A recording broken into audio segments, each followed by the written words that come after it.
Welcome aboard, applicants. Let's begin the first year law students exam, November 2020, question number 4.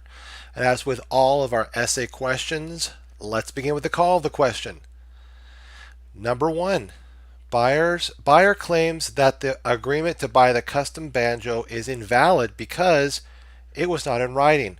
Will buyer prevail on this claim? Discuss. 2, buyer claims that the agreement to increase the price from $15,000 to $20,000 was invalid due to lack of consideration. Will buyer prevail on this claim? Discuss.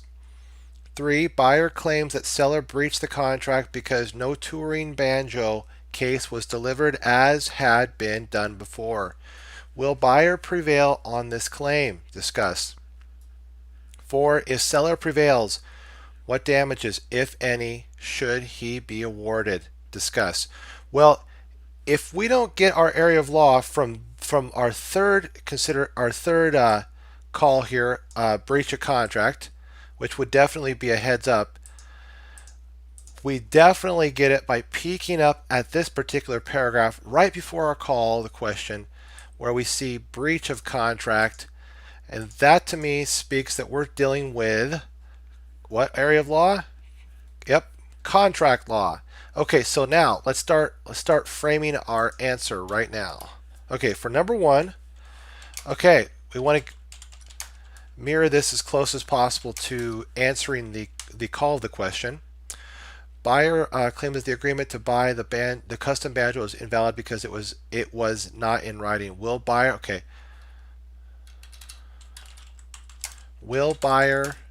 prevail on his claim that the custom banjo that the agreement to buy the custom banjo is invalid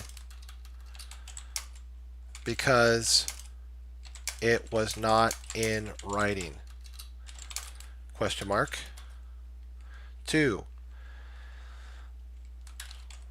will buyer prevail? Let's see.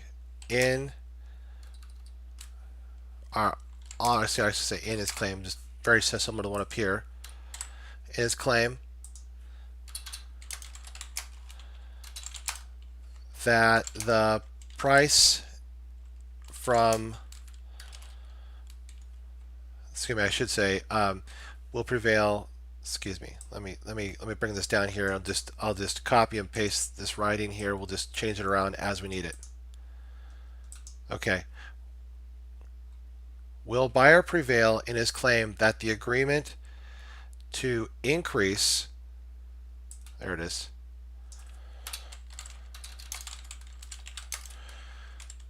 the price from $15,000 to $20,000 was invalid due to a lack of consideration? Number 3,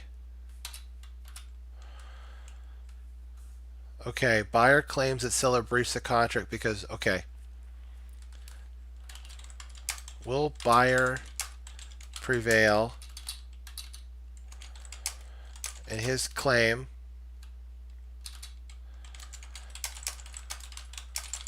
that seller breached the contract because no touring banjo case was delivered as had been done before? 4, then this, if buyer, okay, if seller prevails, what damages should seller be awarded? Okay, question mark. Okay, now we'll bring this down to our second page here. Okay.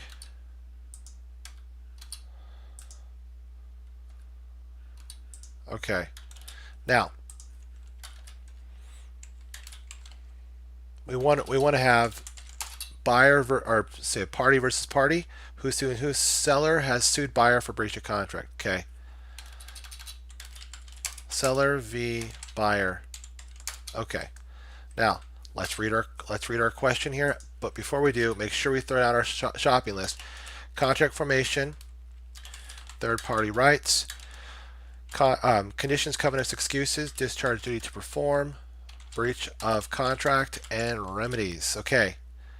We know now that because of our call being a little definitely specific, we would be able to say to buy the custom banjo is invalid because it was not in writing. We know that we're pretty much going to be dealing with contract formation issues at this point. Now, under buyer to prevail on his claim that the agreement to increase the price from $15,000 to $20,000 was valid due to a lack of consideration, still very much like contract formation issues. Will buyer prevail on his claim that seller breached the contract? Okay, full contract formation all the way through the remedies, which would be tackled under here. So we could basically take, let's see, yeah, breach of contract, cut that and bring it down here. And the remedies section could be brought underneath number 4. Okay. And then I think we can put in this aspect here. Well, actually, we'll hold off on seeing what number 2 is yet. Okay. Now let's reread the question.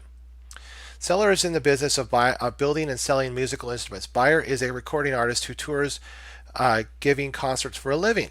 10 years ago, seller sold buyer a banjo for $10,000 pursuant to a written contract. Very important aspect here. Okay. Although that contract did not mention a touring banjo case, seller gave one to buyer along with the banjo at no additional cost. 6 months ago, seller and buyer agreed that for what? $15,000. Make a note of that. Seller would especially manufacture, and not only that, a custom banjo for buyer. We'll do specially manufacture and custom. Those are the words I want to pull out of that. Custom banjo right here. Excellent. Okay. For buyer and buyer's name engraved on the neck of the banjo. So we want to make sure to bring that out too. Buyer's name engraved on the neck.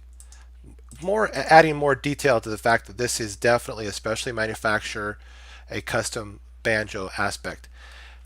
Halfway into the project, seller and buyer agreed to increase the price of the banjo to $20,000. Here's the increased price of the banjo to $20,000. Now, why?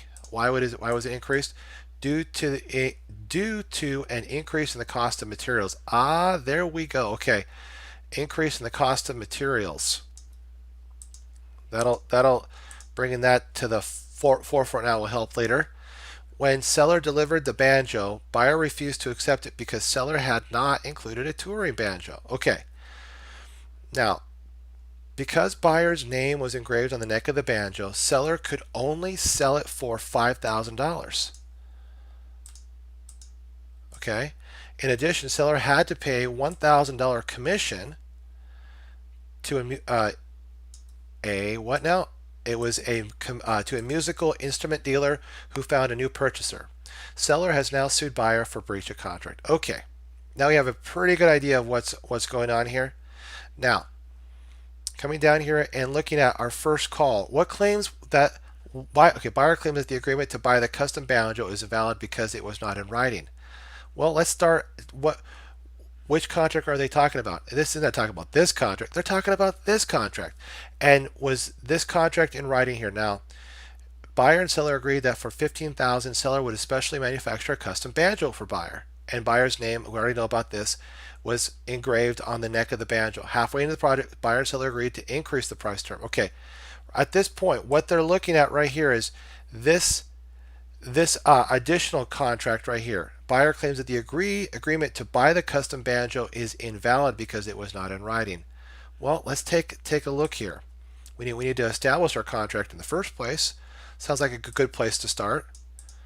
Let's bring this down a little bit here because it doesn't look like we have any third-party rights. We'll bring this down. Okay, under contract formation, what would be our applicable law?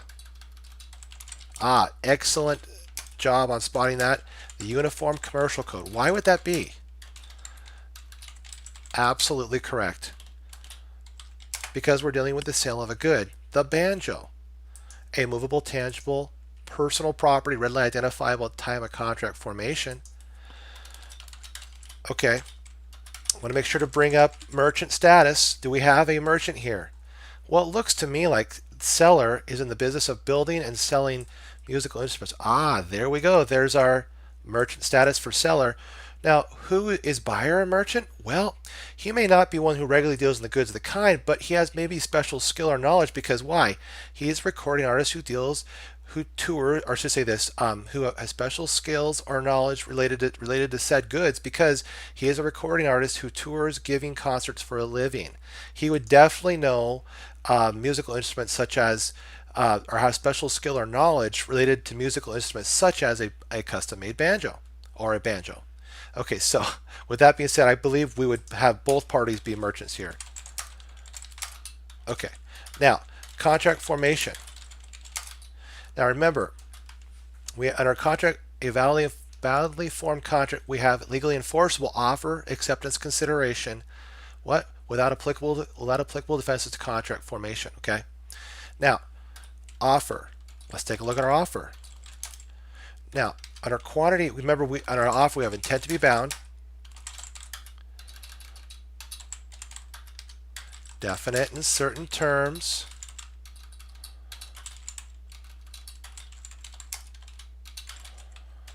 and communication to offeree. Okay, now under definite in certain terms, of which is where I'm drawing our attention to, we want to make sure to bring about our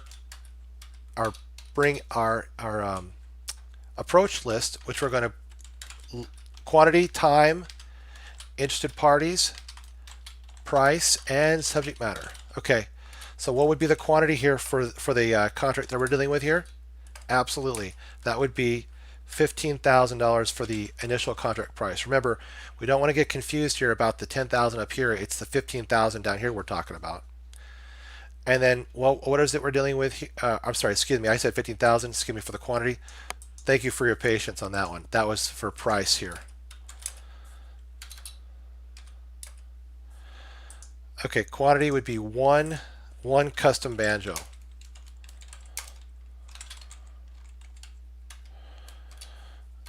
And time, reasonable time. Because it doesn't really say exactly when he's supposed to complete it. It just says right here that halfway into the project, so we don't really have an idea about the timeline. Reasonable time would be permissible here through the Uniform Commercial Code. Interested parties, buyer and seller. Okay, and subject matter, musical instruments or banjo. Okay.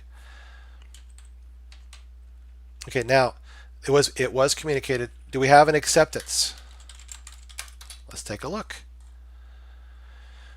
Right here we have seller and buyer agreed that for okay, we have an agreement here. There's at least a start of our analysis on that, and then that for $15,000 seller would especially manufacture a custom banjo for buyer and buyer's name engraved on the neck of the banjo. Now halfway into the project, so we know that if we're dealing with just the beginning of the performance aspect of starting the banjo, we would definitely the seller would absolutely be how I say this, has buyer agreed? Let's see, seller or buyer agreed. That's a great question. I would have to say yes on that there was a mutual assent. So there was an agreement between buyer and seller. Okay, now what about consideration? Why this is money for custom banjo. Okay. Looks to me like consideration is good. Now let's get to the main issue here, which is our statute of frauds, I believe, because it says is invalid because it was not in writing. Okay. So we got statute of frauds. Now remember, what is it that we're dealing with the statute of frauds here? It's the sale of goods $500 or more. Okay. Now remember, it requires a writing signature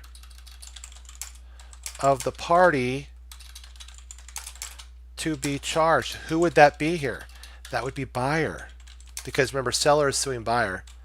Remember, it also has to contain all necessary terms.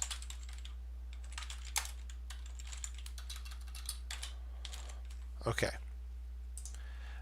Now, do we have an exception? Because does it say that it was in that this second contract was in writing?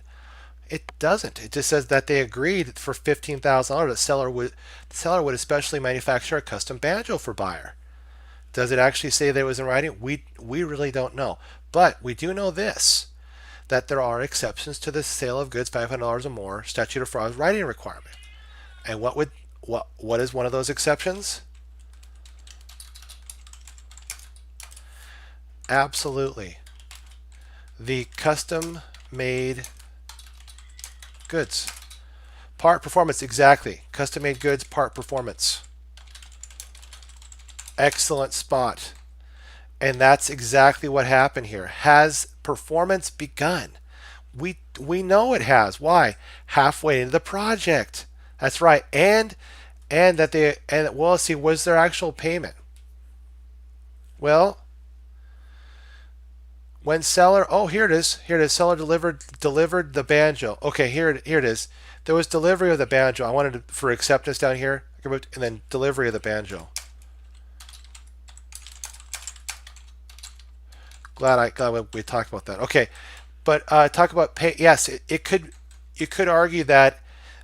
I see that the thing about goods that are accepted or paid for, was it accepted? Buyer refused to accept it, and did he pay for it though? That's what I'm saying. That we say when the seller delivered the banjo, buyer refused to accept it. So we could argue it and dismiss it. So, but the one that we want to one exception here we could argue. Remember, it'd be very brief. Would be goods accepted or paid for. But the one that's definitely going to provide our exception would be custom made goods part performance. Now, what are you saying in terms of paid? What do you mean by that?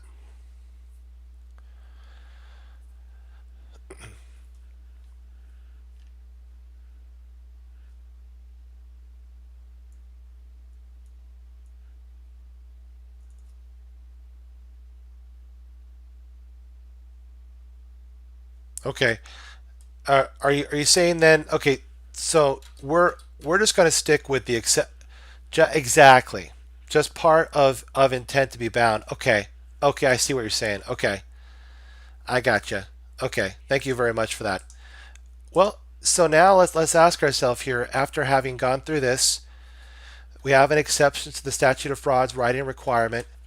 What would be our conclusion for number one? Will buyer prevail in his claim that the agreement to buy the custom-made banjo is invalid because it was not in writing? I would have to say no on that one. Why? Because we have an exception. Oh, do you agree? Do you agree that buyer can claim that the agreement to buy the custom banjo is invalid? Why? Now, why do you say that?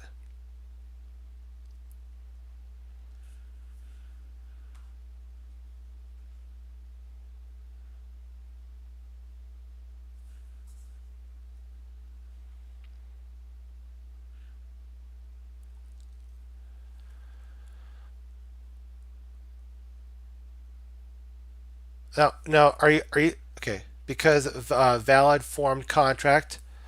You're absolutely right, but what we're looking at here is will buyer prevail in his claim that the agreement to buy the custom banjo was not valid? Remember, it's invalid because it was not in writing. That's right. There was a validly formed contract. Exactly. That's why the call has to be answered in with a no, because will buyer prevail? No, because there was a valid contract that was in writing.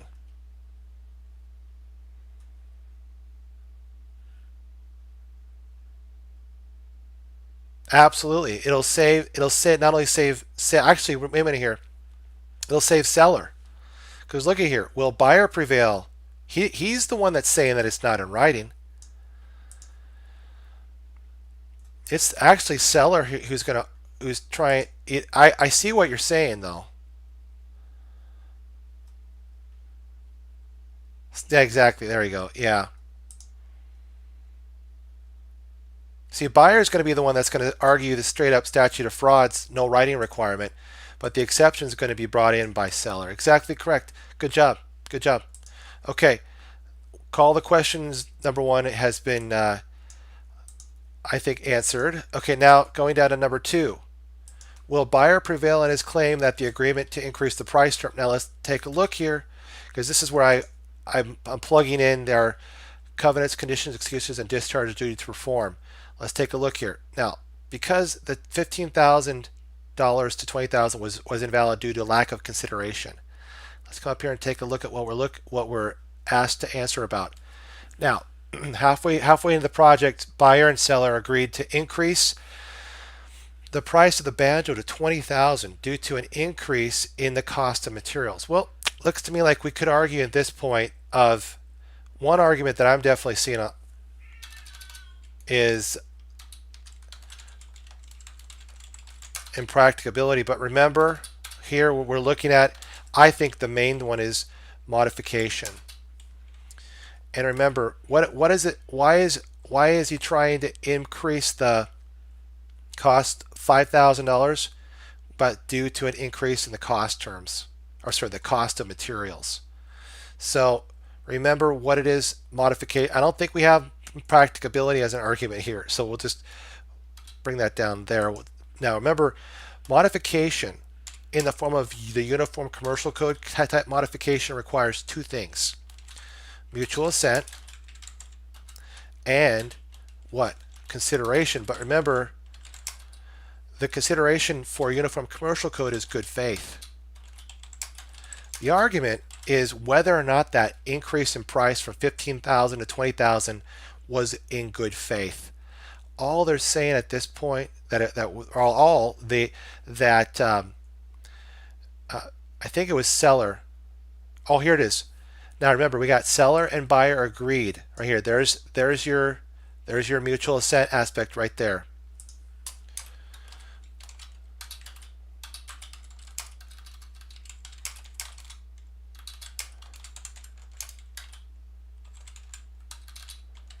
Okay.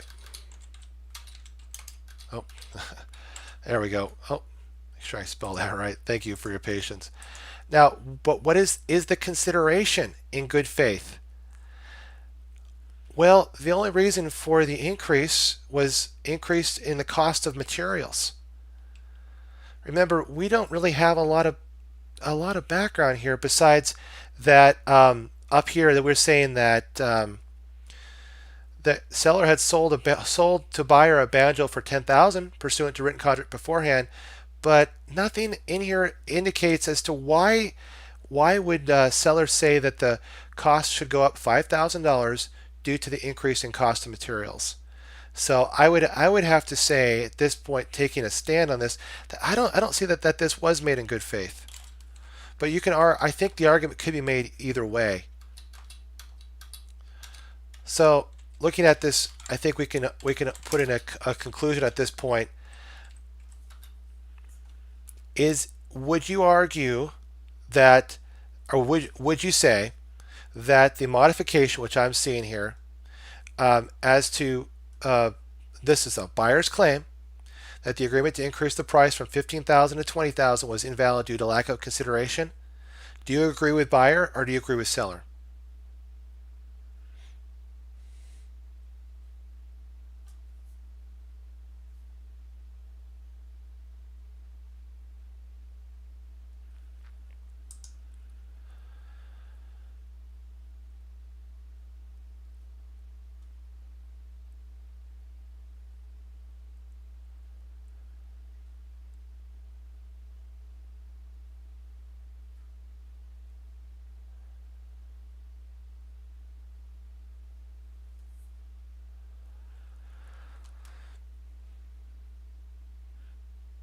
Okay.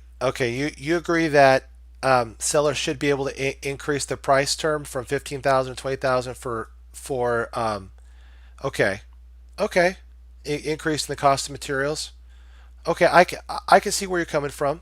That that there has maybe that I don't know because we don't really have a lot of stuff to go on besides this. Okay, that it was a custom banjo, and up here we have a banjo for 10,000.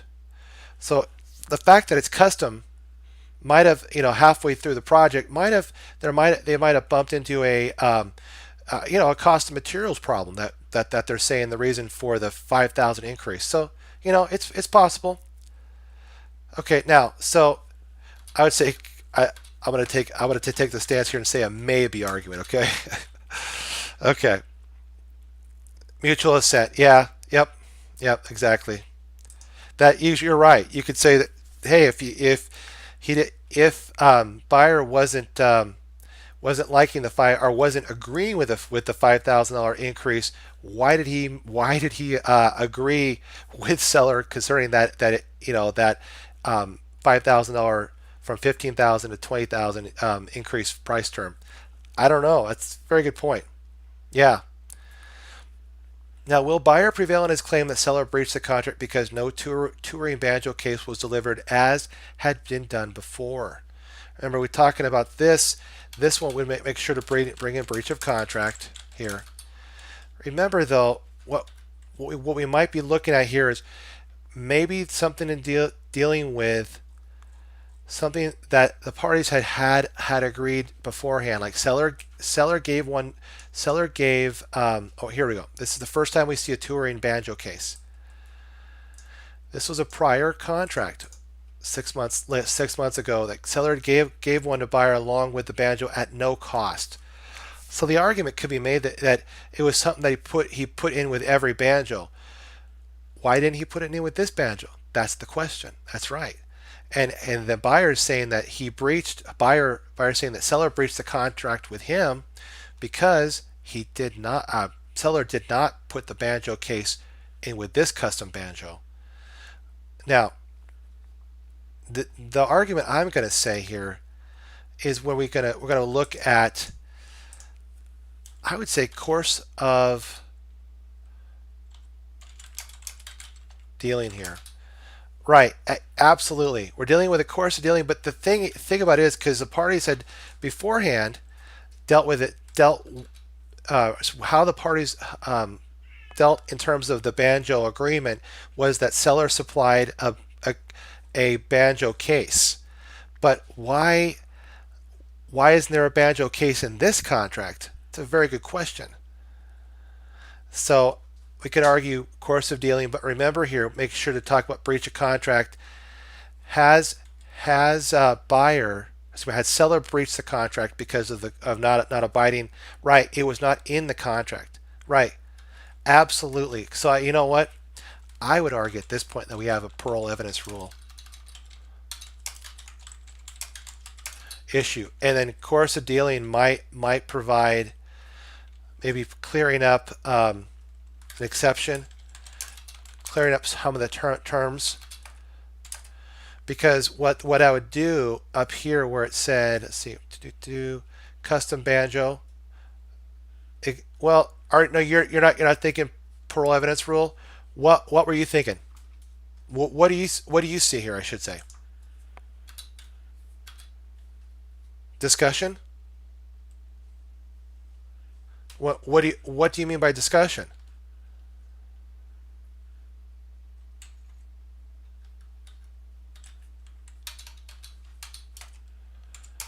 Oh, mistake. Interesting. Okay, okay. What would that do though? That how would that how would that establish that there's been a breach of contract?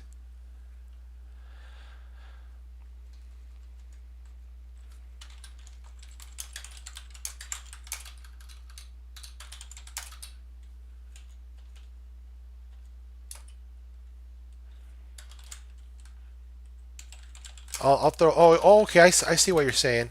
That there might, as an exception. Okay, I see what you're saying. Another exception, the pro evidence rule might be a mistake. Okay.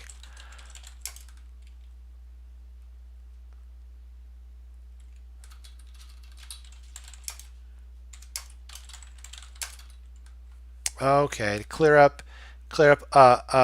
Mistake in. Oh, okay. Like a missing term, right?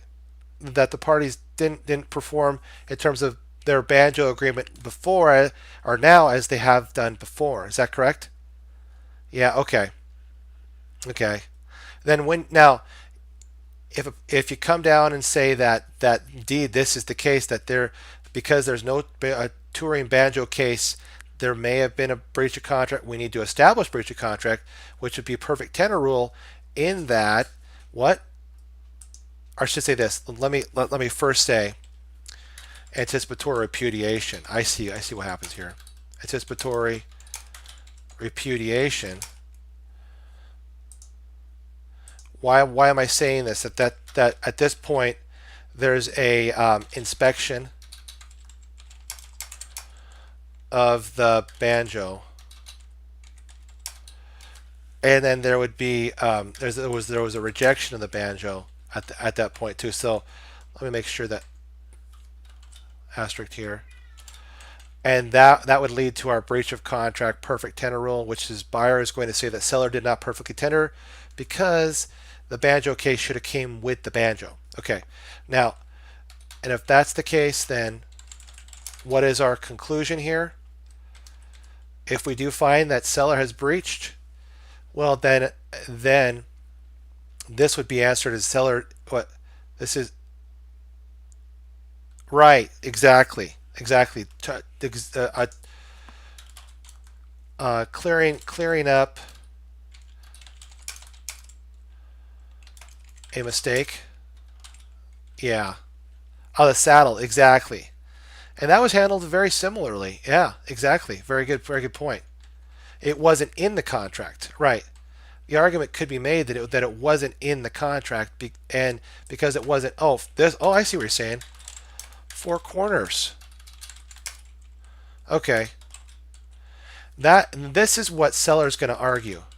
Seller's going to say it wasn't in the four corners, but buyer's going to say there was a course of dealing here. How the parties had conducted themselves when the prior agreement, and that because of that you could maybe argue that there was a mistake in that because there was no case that came with this banjo, maybe to clear up that mistake, it's just a simple task of supplying that banjo. Now, but remember here, when the banjo was delivered, there was an anticipatory repudiation by buyer because he inspected the banjo and then he rejected the banjo. Here, this up here, I'll show you right here. Buyer refused to accept it because seller had not included a touring banjo case. Is that a good enough reason to anticipatorily repudiate? And therein is a question we have to answer. So that's what I'm saying, right? No, it's not. Yeah, that's what I'm saying. So it was not a good enough reason to anticipatory repudiate and then causing a breach of contract perfect tenor rule. Exactly right. Very good observation, guys. Okay, now remember on our remedies now, we want to make sure to talk about mitigation of damages, which did take place. Up here under the $1,000, seller had to pay $1,000 commission to a musical instrument dealer who found a new purchaser for the custom banjo. Okay, so that we want to make sure to put that in there.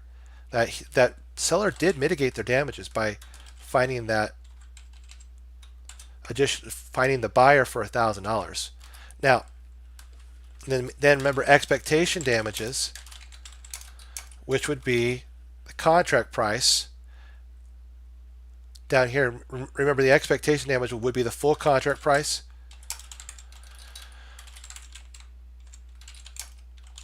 And because it depends on how a person comes down as the 15 or 20,000, assuming it's the full $20,000 price, we could say 20,000. And then remember here, we also have lost profit seller. Remember, the seller is gonna have to sell the banjo at a loss. How much is a loss going to be? Well, the question says that because buyer's name was engraved on the neck of the banjo, seller could only sell it for $5,000.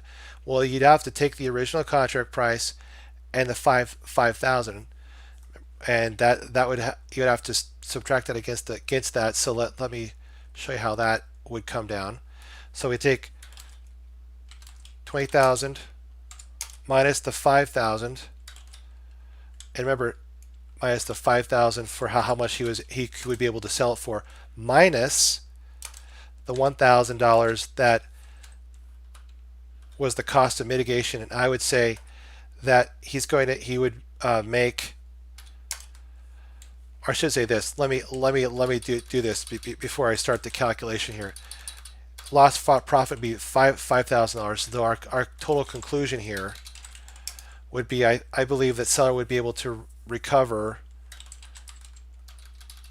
the 20,000 minus the lost profit, which would be how much he was able to recover for the custom banjo, 5,000, minus the cost of mitigation, the cost avoided. Okay, and let's see, 1,000.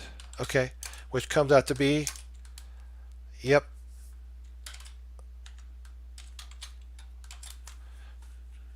do you agree with that calculation?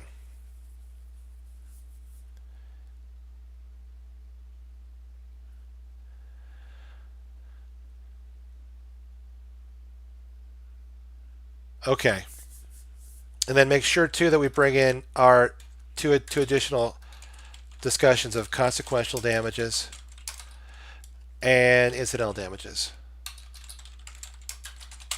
Okay. And remember, we don't want to forget this aspect. Can seller specific performance? Can seller require buyer to buy the custom made banjo from him? And why am I saying that? Because we're dealing with a unique good.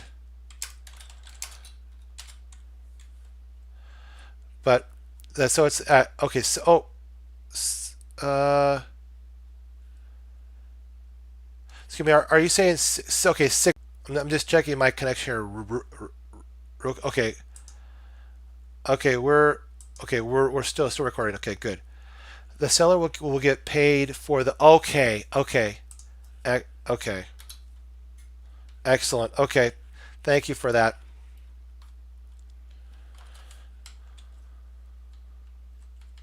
Okay. There you go. Thank you for your patience on that one. Okay, so looks to me like if seller prevails, what damages should seller be awarded? Well, if we're dealing from mitigation of damages, it's expectation damages, it's all through lost profit seller, consequential damages, incidental damages, possibly specific performance for the unique good, being the custom made banjo, and then conclusion, and which I would say that he could possibly recover, he or she could recover $16,000. So that was a very fun essay. I'm sure you would agree. Thank you so much for tuning in. And I'm happy that we were able to stretch our essay tactics and our essay strategies to take on a call the question contract law essay. I know you could do it, and we did it. Okay, so I want to put a shout out to Chess Cruncher TV, keep chest crunching, chest cruncher. I also want to put a shout out to my Amazon Kindle book, Battling the Big Bad Baby Bar, Essay Basics. Thank you for tuning in.